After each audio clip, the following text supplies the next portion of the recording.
Friends, स्वागत है आप लोग का एंशियंट हिस्ट्री में। लुसेंट का जीके हम डिस्कस करें, जनरल नॉलेज। तो इसमें आज हमारा एंशियंट हिस्ट्री ख़त्म हो जाएगा। इसके बाद हमारा मॉडर्न ऑलरेडी ख़त्म है और उसके बाद हम मेडाइवल स्टार्ट करेंगे। सेकेंड लास्ट टॉपिक है जिसमें हम पोस्ट गुप्ता पीरियड के बारे में डिस्कस करेंगे, जिसमें हम पुष्यभूति डायनेस्टी और वर्धमान डायनेस्टी के बारे में डिस्कस करेंगे, जिसमें सबसे इम्पॉर्टेंट रोल आता है हर्ष का। हर्षवर्धन के बारे में डिस्कस करेंगे। तो चलिए शुरू करते हैं। सबसे पहले हम देख लेते हैं कि इनका एरा जो था, मतलब ये कहाँ कहाँ पे थे। तो दो सबसे इम्पॉर्टेंट जगह अगर आपको जानना है हर्ष के बारे में, तो दो इम्पॉर्टेंट जगह आपको ध्यान में रखना है। एक है थानेसर और दूसरा है कन्नौज। और कन्नौज इतना इम्पोर्टेंट था कि मेडाइवल हिस्ट्री के शुरू में ही, मेडाइवल हिस्ट्री जब आप डिस्कस करोगे तो तीन राजा इस कन्नौज के लिए लड़ाई करते रहते थे हमेशा। कौन कौन करते थे? पाल, गुज्जर प्रतिहार, राष्ट्रकूटा, ये तीन जैसे, मतलब इतना जगह इम्पोर्टेंट था कन्नौज। क्लियर है ना? तो अब स्टोरी थोड़ा समझते हैं। देख रहे हैं कि जो हर्ष का था, हर्ष आपको नहीं लग रहा पूरे नदर्न इंडिया में पूरा फैला हुआ था। इसका सदर्न इंडिया में नहीं था, बताऊंगा क्यों नहीं था। नदर्न इंडिया, वेस्टर्न इंडिया, हर जगह था। क्लियर है ना? हर्ष का राज पूरे उत्तर में फैला हुआ था, कश्मीर को छोड़कर पूरे उत्तर भारत में, जहाँ राजस्थान, पंजाब, उत्तर प्रदेश, बिहार, हर जगह। अब डिस्कस करते हैं क्या क्या हुआ। थोड़ा स्टोरी है इसके पीछे, तो हम शुरू करते हैं। अब इस पिक को मैं हटा दूँ। क्लियर है ना? नीचे देख लीजिए, चालुक्य डायनेस्टी है। क्लियर है? पल्लवा यहाँ पे है, मिडिल पांड्या यहाँ पे है। क्लियर है? तो मैं हटा देता हूँ। अब देखते हैं, थोड़ा स्टोरी है। देखो, सबसे पहले पुष्यभूति और वर्धमान डायनेस्टी को फाउंड किया था थानेसर में। थानेसर करनाल जगह है, करनाल है, हरियाणा का एक डिस्ट्रिक्ट है। कि पुष्यभूति जो स्टार्टिंग हुआ था पुष्यभूति डायनेस्टी का 6th सेंचुरी के आसपास, ऑलमोस्ट जब 6th सेंचुरी स्टार्ट होने वाला था। पुष्यभूति थे कौन? ये थे फ्यूडेटरीज थे। किसके? गुप्ता। मैंने बताया था ना, गुप्ता के अंदर बहुत सारा फ्यूडल लॉर्ड्स होते थे। लेकिन जैसे ही गुप्ता, पोस्ट गुप्ता मतलब चंद्रगुप्ता टू, स्कंद गुप्ता, इस सब के बाद वाले जो गुप्ता जैसे कमज़ोर होते गए, गुप्ता जैसे कमज़ोर होते गए, तो फ्यूडल लॉर्ड्स तो वैसे भी मजबूत थे। फ्यूडल लॉर्ड्स के पास वैसे भी बहुत सारा प्रॉपर्टी होता था, बहुत सारे मजबूत थे। लेकिन जैसे गुप्ता कमज़ोर होता गया, इन्होंने अपने आप को इंडिपेंडेंट घोषित कर लिया, छोटे छोटे एरिया में इंडिपेंडेंस घोषित कर लिया। उसमें बहुत इंपॉर्टेंट था वो, जो सबसे ज़्यादा इंपॉर्टेंट था, हम समझ सकते हैं वर्धमान डायनेस्टी के बारे में डिस्कस कर। वर्धमान डायनेस्टी था, तो इनके सबसे इम्पॉर्टेंट रूलर थे प्रभाकर वर्धन। प्रभाकर। क्लियर है ना? सेकेंड रूलर है, सबसे इम्पोर्टेंट है राज्यवर्धन। प्रभाकर वर्धन के बाद है राज्यवर्धन। राज्यवर्धन प्रभाकर वर्धन का सबसे बड़ा बेटा था। क्लियर है ना? यहाँ पे अब इशू, राज्यवर्धन के राज्य में बहुत सारे इशू छिड़ जाता है। देखो मैं बताता हूँ। राज्यवर्धन है, उसकी बहन है, उसकी बहन का नाम है राज्यश्री। राज्यवर्धन की बहन का नाम है राज्यश्री। राज्यश्री का हस्बैंड है जिसका नाम है ग्रहवर्धन। क्लियर है ना? ध्यान ध्यान से सुनना। ये राजा है कन्नौज के, ये राजा है राज्यवर्धन। कहाँ है? राजा के थानेसर के।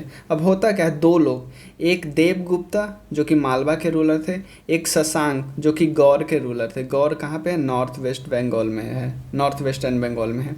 तो ये दोनों ने क्या किया, ग्रामवर्धन मतलब इनके रामवर्धन जो थे ना, राज्यवर्धन, राज्यवर्धन के बहन के हस्बैंड को हराया और उसका राज्य हड़प लिया और इवन उसके बहन को भी कब्जे में ले लिया। समझ गए ना हम क्या हो रहा है?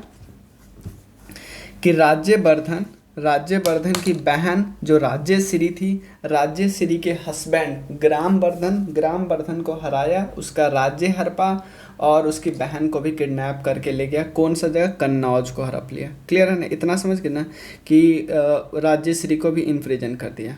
क्लियर है ना? अब होता क्या है, कौन दो लोग थे? शशांक थे और एक देवगुप्ता थे। किसके समय में? राज्यवर्धन के समय में। अब होता क्या है, राज्यवर्धन इसके बाद एक कैंपेन करते हैं, लेकिन जैसे ही देवगुप्ता के पास पहुंचते हैं, देवगुप्ता उनको मार देते हैं। सॉरी सॉरी, वो देवगुप्ता को तो मार देते लेकिन शशांक उसे मार देता है। शशांक मार देता है किसको? राज्यवर्धन को।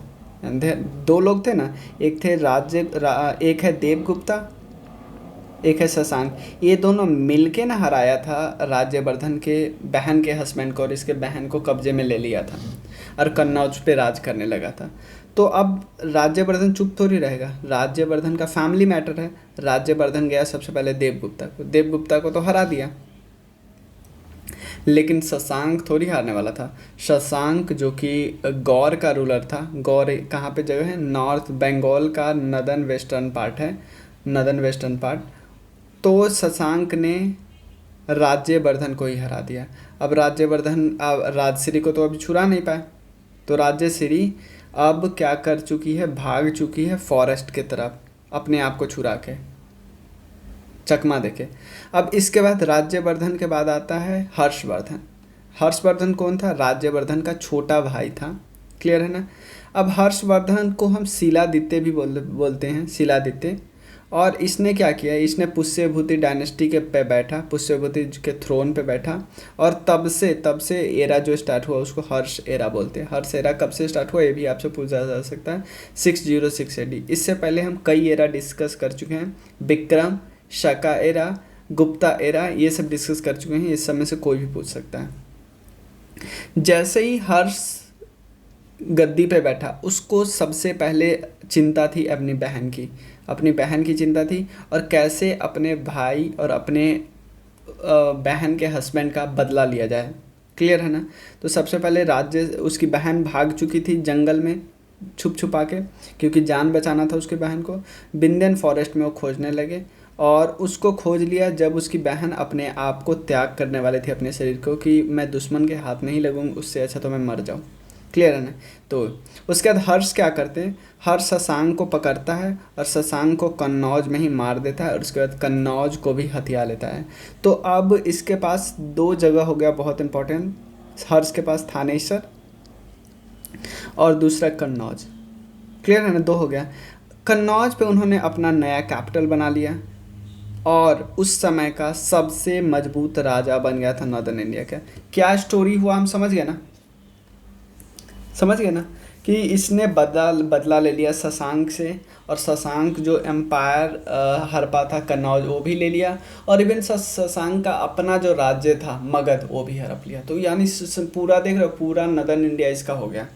हर्ष thereafter proceed towards the east against Shashank with the view of avenge the death of brother Rajyavardhan and brother-in-law Gramvardhan. Harsh was not successful in first expedition against Gaur, but the second expedition towards the close of the region after death of the Shashank, मतलब even ये मगध और शशांक सबको हरा दिया। Clear है? मगध को हरा लिया, शशांक को हरा दिया। क्लियर है ना? तो एक बारी मैं आपको पूरी स्टोरी 2 मिनट में समझा दे रहा हूँ हुआ क्या। सबसे पहले थे थानेसर के सबसे पहले राजा थे जिसका नाम था प्रभाकर। प्रभाकर के बाद आए राज्यवर्धन। राज्यवर्धन के समय में क्या हुआ? राज्यवर्धन की एक बहन थी राज्यश्री, उसके हस्बैंड थे ग्रामवर्धन।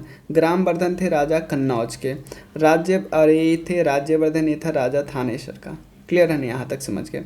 अब दो लोग आते हैं, एक आते हैं शशांक और एक आते हैं कौन? एक आते हैं कौन था? देवगुप्ता। देवगुप्ता जो था वो था मालवा के राजा। शशांक था वो था नॉर्थ वेस्टर्न बंगाल यानी गौर का राजा। इन दोनों ने मिलके ग्रामवर्धन को हराया और कन्नौज हड़प लिया। क्लियर? और कन्नौज हड़प लिया और राज्यश्री की बहन को कब्जे में ले लिया, उसको इम्प्रिजन में कर दिया। इस बीच क्या हुआ? छुप छुपा के राज्यश्री जंगल की तरफ भाग गई।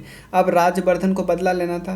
राज्यवर्धन गया, राज्यवर्धन एक को तो मार दिया, राज्यवर्धन गया देवगुप्ता को मार दिया, जो मालवा में उसके करीब था उसको मार दिया, लेकिन शशांक ने राज्यवर्धन को मार दिया। क्लियर है ना? उसके बाद आता है राज्यवर्धन का छोटा भाई हर्ष। हर्ष सबसे पहले अपनी बहन को ढूंढता है, हर्ष अपनी बहन को ढूंढ लेता है। उसके बाद हर्ष जाता है, क्योंकि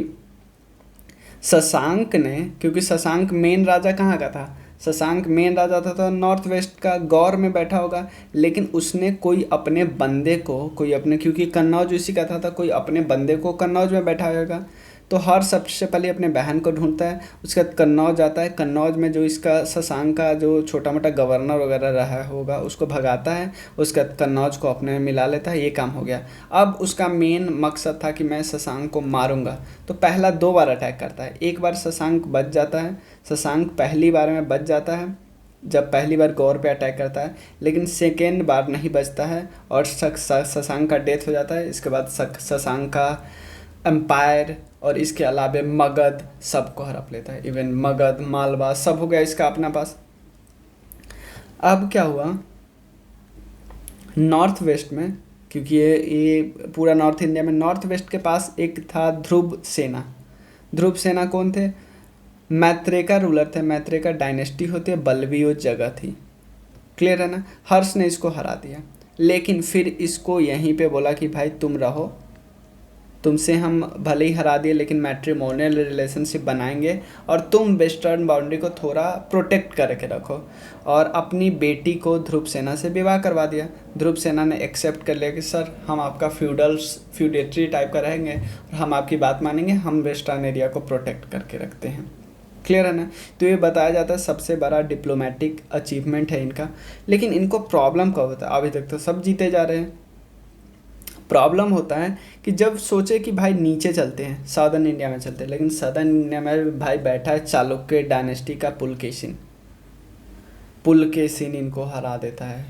हर्षवर्धन के लिए इससे बड़ा सेटबैक कोई नहीं था, क्योंकि पुलकेशिन हरा देता है चालुक्य डायनेस्टी का। कहाँ का रूलर था? बतापी या बादामी। बतापी बादामी उस जगह है, डायनेस्टी का नाम है चालुक्य, उस राजा का नाम है पुलकेशिन, उसने हरा दिया। ये डिसाइसिव मतलब वॉर था नालंदा के बाद। इसके बाद हर्ष नीचे गए ही नहीं। हर्ष सोचे कि मैं ऊपर ही अपने आप को और ज़्यादा कंसोलिडेट करूँगा, नीचे नहीं जाऊँगा। क्लियर है ना? हर्ष ध्यान देना, द चालुक्य के रिकॉर्ड में पता चला कि हर्ष तो लॉर्ड थे, भगवान थे पूरे नॉर्दर्न कंट्री के। नॉर्दर्न कंट्री को बोलते हैं शका लोतरा पथेश्वरा, मतलब जो हम ऐसे बोल सकते हैं नॉर्थ के पूरे एरिया के सर्वा थे हर्ष। ये किसने कहाँ पे लिखा है? चालुक्य, क्योंकि चालुक्य खुद हराया था।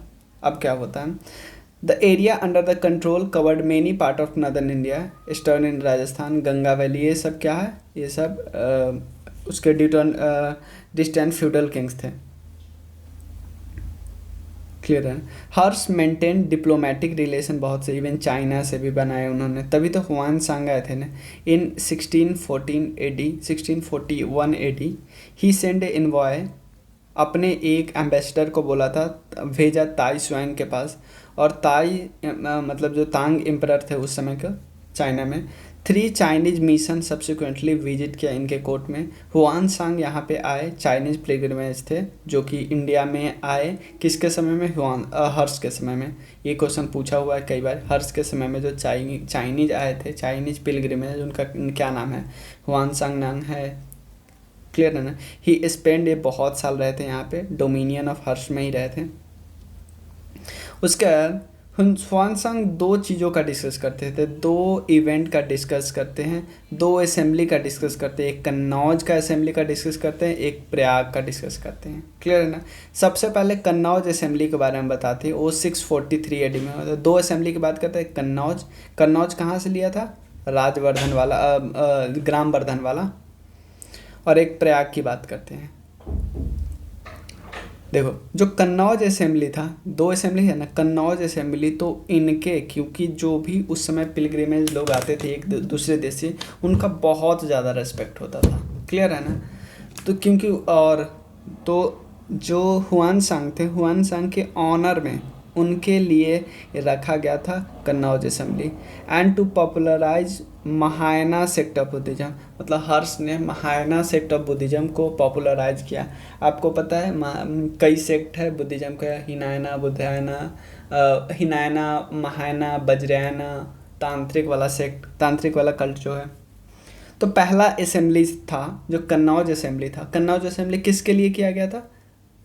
ह्यूआनसांग के ऑनर के लिए। और ह्यूआनसांग ने बताया है कि ये फॉलोअर थे महायाना बुद्धिज्म के।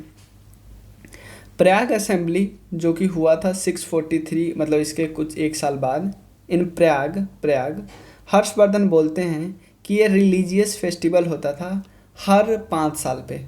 क्लियर है ना, ये रिलीजियस फेस्टिवल होता था हर 5 साल पे, जो कि किस किस रिवर के बीच में होता था, किस किस रिवर के कॉन्फ्लुएंस पे, गंगा, यमुना और सरस्वती। वो बोलते हैं कि यही है बिगिनिंग, जो अभी वाला कुंभ मेला होता है यहीं से बिगिनिंग होता है हुआ। क्लियर है ना। हर्षवर्धना क्या थे, सैवाइट थे फेथ में, लेकिन ये इक्वल रिस्पेक्ट रखते थे और सेक्ट पे, क्योंकि यहाँ पे देख रहे हो कि आप पॉपुलराइज कर रहे हो महायाना बुद्धिज्म को, और आप तो यानी यहाँ पे थोड़ा टॉलरेंस है सारे धर्मों को लेके। क्लियर है ना। लिबरल बुद्धिज्म थे महायाना के लिए, honour god of the other sect, और भी ऐसा नहीं कि बुद्धिज्म और हिंदुज्म, और भी धर्म को पॉपुलराइज करते थे। और according to Xuanzang, Nalanda university meant for Buddhist monks was maintained by the revenue from 200 village which granted Harsha, देखो ग्रांट भी दे रहे हैं। उसके बाद इनका मृत्यु हो जाता है 647 एडी में। Harsha does not appear to have any heir, अपने कोई हेयर नहीं रखे थे, और उनका जो मिनिस्टर था वो राजा बनता है अरुण सभा उनका मिनिस्टर राजा बनता है। क्लियर है ना। अब कुछ हर्षवर्धन के बारे में दिया हुआ है। Harshvardhan was not only A pattern of learning, but वो खुद ऑथर थे बहुत। उन्होंने कई संस्कृत प्लेज लिखे, 3 संस्कृत प्लेज लिखे हैं, जिसका नाम है नागानंदा, रत्नावली, प्रियदर्शिका। 3 है, नागनंदा, रत्नावली और प्रियदर्शिका। उन्होंने अपने आसपास बहुत लॉर्ड मैन रखे हुए थे, जैसे इम्पॉर्टेंट है वानभट्टा, जो कि वानभट्टा किसके द्वारा वानभट्टा ने क्या लिखा है, हर्षचरिता लिखा है। हर्षचरिता ऑब्वियसली हर्ष का रीजन, हर्ष के बारे में। हर्षचरिता हिस्टोरिकल बुक है जो कि नरेट करता है सारे इंसिडेंट को, जो कि हर्ष के इनिशियल सालों में लिखा गया है। तो बाणभट्टा को अपने पास कोई रखेगा तो बहुत कुछ तो सीखेगा ही। उसके अलावा कादम्बरी को भी अपने पास रखते थे। कादम्बरी कौन थे, एक पोएटिकल नोवेल थे, ग्रेट लिटरेरी मेरिट थे। उसके बाद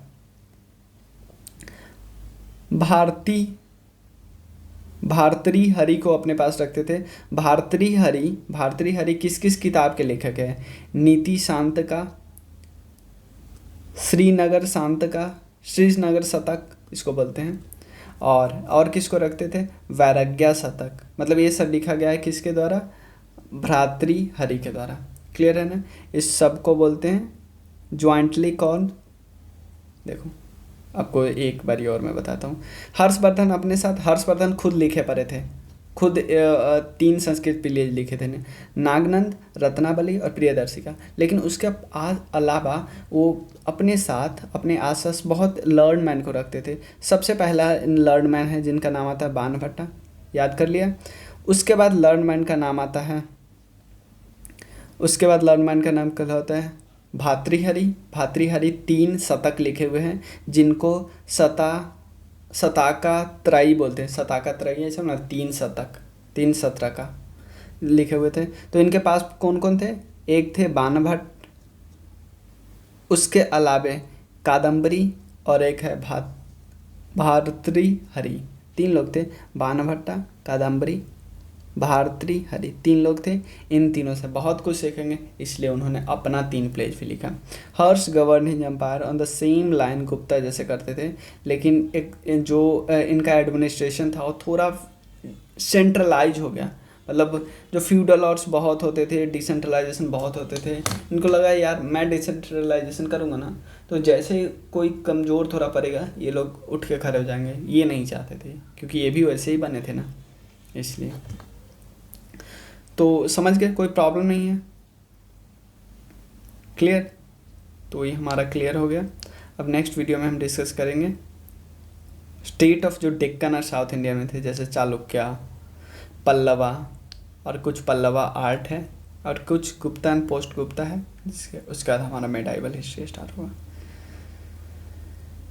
चलिए, थैंक यू।